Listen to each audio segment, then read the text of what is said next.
Isang mapagpalang araw po sa ating lahat at welcome po ulit dito sa ating Facebook at sa pagninilay natin sa araw na ito. Ako nga po pala si Brother Arnel Galicia, MSP, mula po sa Misioneros Servidores de la Palabra. Ngayon po ipinagninilayan natin sa araw na ito yung Ebanghelyo ni San Juan, Kabanata 15, mga talata 18 hanggang 20. Di po ba sa ating pong buhay, napakahirap kung tayo po ay ma-reject o kung tayo po iwasan, layuan ng mga tao dahil po marahil sa ating mga nagawa o mga nasasabi. O kung minsan, mas mahirap ma-reject kung tayo po ay gumagawa naman ng kabutihan at hindi naman po natin nagagawan sila ng kung anumang kamalian at mga bagay na hindi maganda. Sa Ebanghelyo pong napakinggan po natin, narinig po natin na sinasabi po ni Jesus na kamumuhian ng sanlibutan yung mga taong sumusunod sa Kanya.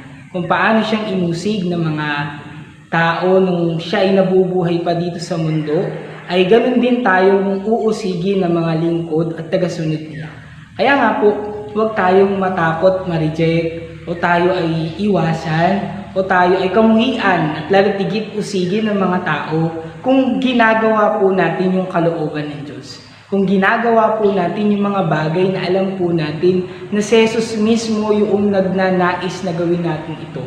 Yung pagkakawang gawa, yung pagpapakita po natin ng generosidad sa mga tao, pagtulong natin sa mga nangangailangan, at lalo tigit yung paglilingkod natin sa simbahan. Kung minsan, umaabot pa nga po sa pagpigil ng mga taong malapit sa atin na kung minsan dahil nagkakaroon tayo ng mas maraming oras o paglalaan ng mga oras sa simbahan, minsan tayo po ay pinipigilan na ng mga ilang tao sa paligid natin. Pero hindi po ito yung nais ni Jesus sa buhay natin.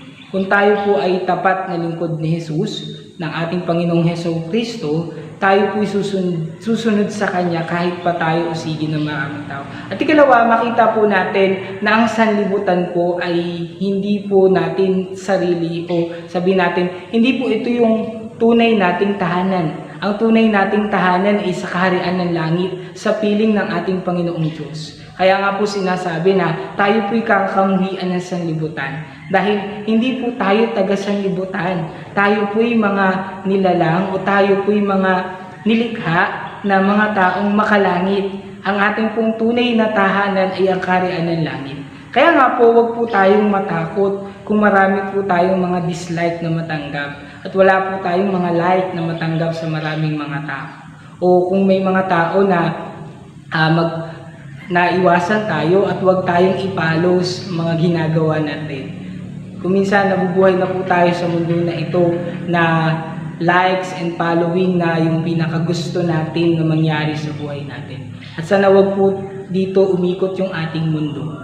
Dahil hindi po tunay na yung binibigay pong kasiyahan ng mundo ay pangwalang hanggan. Ang tunay po na kaligayahan at kaganapan ay magmumula pa rin sa Diyos. Kaya nga po tanggapin po natin sa ating buhay si Kristo at sundin yung Kanyang kalooban kahit pa o sabihin natin na marami pong mga tao na usigin tayo sa ating mga ginagawa. Kagaya po ng mga unang Kristiyano ng unang panahon na inusig man sila, ang iba pa nga, ang karamihan sa kanila ay nagbuwis ng kanilang buhay ayon sa kanilang pananampalataya. Nawa, matularan natin sila. Muli po, maraming salamat po sa ating lahat sa pakikinig sa Ebanghelyo at gayon din po sa pagninilay sa Ebanghelyo sa araw na ito.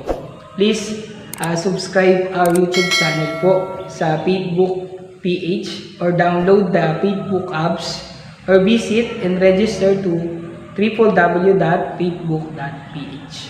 Muli po, magandang araw po sa ating lahat.